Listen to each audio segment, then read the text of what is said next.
Hello, DemocracyFest! And thank you, Dream for America, for bringing together so many people today from all generations, but especially our rising generation, to fight for American democracy and fight for a new vision for the Democratic Party.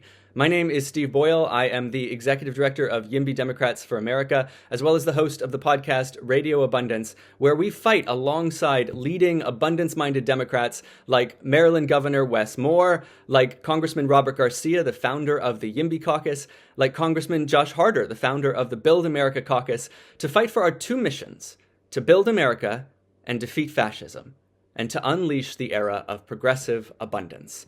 We know that if we want a more progressive world, we have to build it first.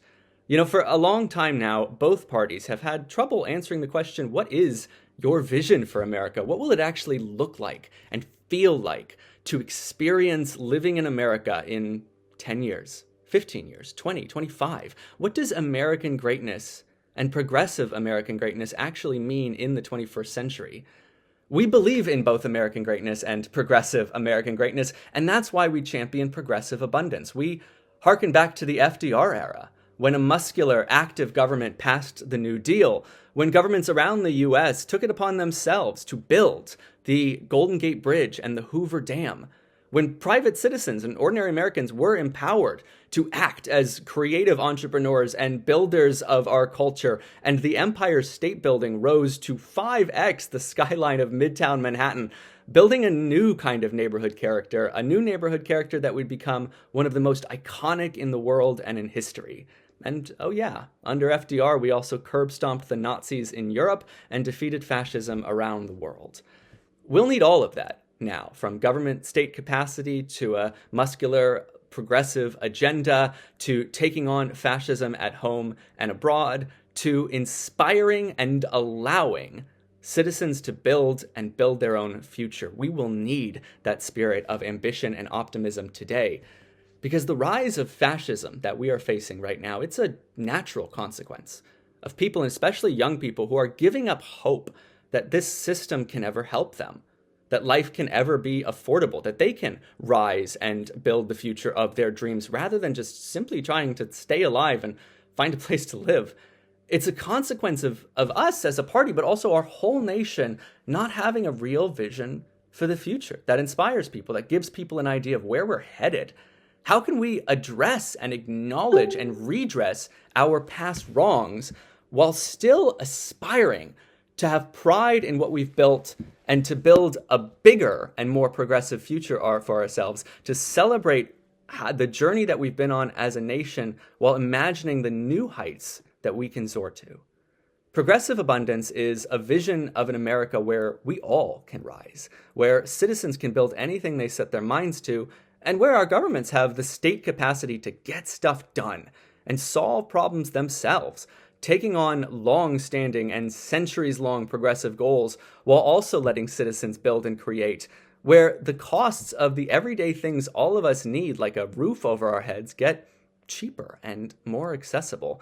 It's a world where we protect and cherish and celebrate our cultural communities across the United States and uplift marginalized and vulnerable people and treasure the cultures and neighborhood characters that we've created, not by thwarting the future, but by building it, taking those cultures and those neighborhoods, and instead of freezing them in amber, building walls around the past and turning them into expensive museums, we can extend our culture skyward with growing neighborhoods and new gorgeous architecture and experience design for people and civic and public life, new public squares and plazas and pedestrian routes and amenities for everybody, new civic and public life with new buildings as new monuments, and festivals to the cultures we've come from, the cultures we've built together, the dreams we share, and the values we care about, and the future that we are building together.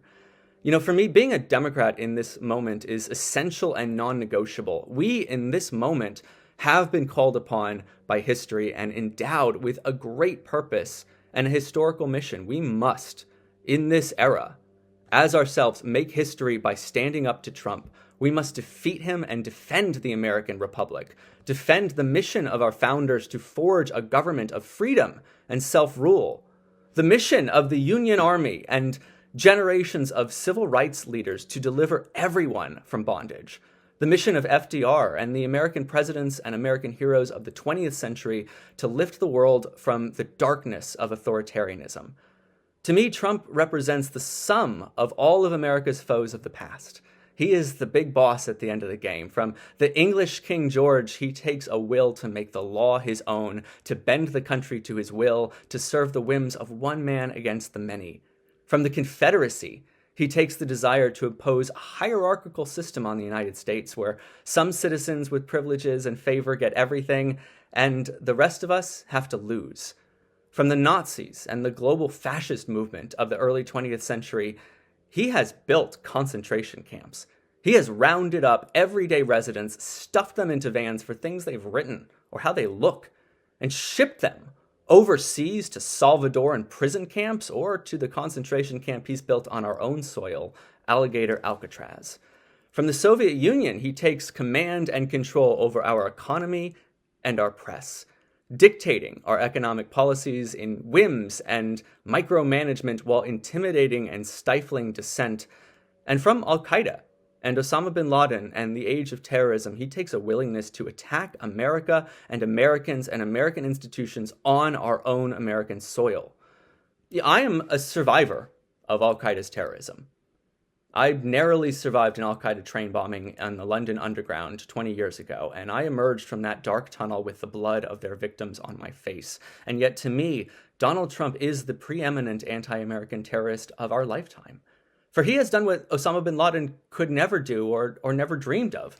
You know, on 9/11, you may recall that the planes that attacked the World Trade Center and the Pentagon, but we should not also forget a fourth plane, Flight 93, that was headed to Washington, D.C., and headed to the U.S. Capitol, we think. The Americans on that flight, Flight 93, realized they were all bound together by the same fate. They would all eventually die, as all of us would. Their fates were joined, as all of us ours. And what remained in their little lives was for them to choose how to use. They held in their hands America's future and the future of their families and everyone they loved and cared about, and generations of people that they would never meet and not yet born. They held in their hand the fragility of America's institutions and American democracies, and with the rallying cry of "Let's roll," they stormed the cockpit, saved the Capitol, and saved American democracy. But to me, there is a second and darker story of Flight 93. A story where the twin towers of the Trade Center fell like dominoes, ricocheting downward until our nation lost its purpose, our government lost its credibility, our people lost our confidence, and terror turned inward.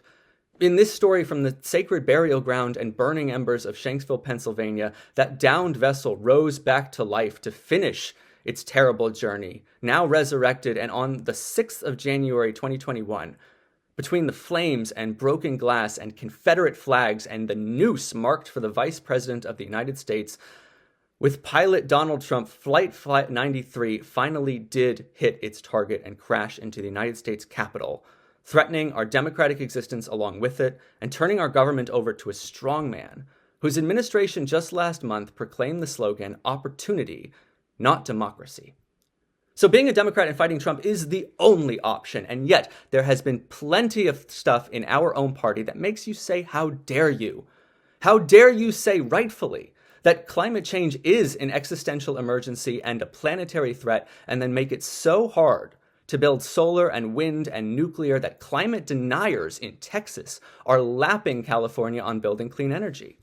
How dare you say you will protect immigrants and make our cities sanctuary cities and then make them so unaffordable that those very immigrants can't afford to live there, for there is no sanctuary where you cannot afford a home? How dare you say you will protect cultural communities and marginalized Americans and queer Americans and then make it so hard to build homes in the cities where those safe havens are that our neighborhoods become expensive museums, finding a home becomes a bidding war and an auction, communities are hollowed out from the inside, and across those whole cities, people can no longer afford to live, so that kids seeking safe haven can't find a place in our cities, and the makers of our culture have to flee to more dangerous and far-flung locations. How dare you say that you are fighting Trump and then make it so difficult to build in blue states like California and New York that when the 2030 census hits, blue states will lose so many electoral votes, and red states like Florida and Texas will gain them, so that for 3 consecutive presidential elections, 2032, 2036, and 2040, if we do not act now, it will become nearly impossible for a Democrat to win the presidency. We could win every state that Biden won in 2020, sweep the blue wall, and lose the presidency and the House for 14 years, from 2030 to 2044. If we go that long without a Democrat in office, do you think we'll get another shot? Do you think we'll see another progressive president? I do not. This is why YIMBYism and abundance and progressive abundance in the Democratic Party are the keys to the future of the Democratic Party and the keys to American democracy.